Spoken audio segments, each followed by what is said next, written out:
కవిత ఏంటంటే అండి, తిరుపతిలో వెంకన్న బాబు ఎంతో టీడీపీకి జై అన్నారు. వెంకన్న బాబు కూడానే వెంకన్న బాబు ఎందుకన్నాడండి, చంద్రబాబు నాయుడు ఆడవాళ్ళకి డోగరాకి 2000 వేస్తాను ఊపుకు అన్నాడు.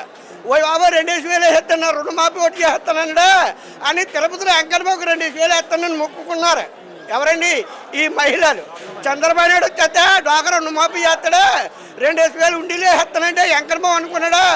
అందరూ 2000 చేస్తే నేను కుబేర స్వామికి అప్పు ఉన్నాను, అప్పు తీరిపోతే ఈసారి హ్యాపీగా ఉంటానని నా ఓటు కూడా వెంకన్న బాబు చంద్రబాబుకి అన్నాడు. చంద్రబాబుకి ఓటేశారు. ఓటేసిన తర్వాత ఏం చేశారు?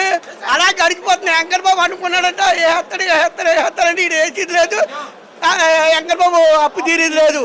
అలా పడుకుని ఉన్నాడు. ఓ రోజు మంగాదేవి లెక్కొట్టింది. ఏమండి భక్తులు ఎదురు చూస్తున్నారా, మీరు వెళ్ళి దర్శనం ఇవ్వండి, కోడి కూర్చోయిందంటే ఏం వెళ్తావే, చంద్రబాబు నాయుడు ఎంత పని చేయడు ఆయన పనిమాలకి నా ఓటు కూడా వేసి లెక్కించాను. ఆయనకి ఏదో డోకరా కూపులు సంఘాలకి రుణమాఫీ చేస్తానండి, మరిచి 2000 నా గుండెలు వేస్తానని, నాకు అప్పు తీరిపోతాను ఆడి చేయకొట్టాను. ఇప్పుడు నేను ఏం చేయను, వాళ్ళ నెత్తి మీద చెయ్యేస్తే భగవంతుడు నేను చుట్టింది నా నెత్తి మీద కూడా చెయ్యాడు చంద్రబాబు నాయుడు. అలాంటి మాయలో నమ్మొద్దు.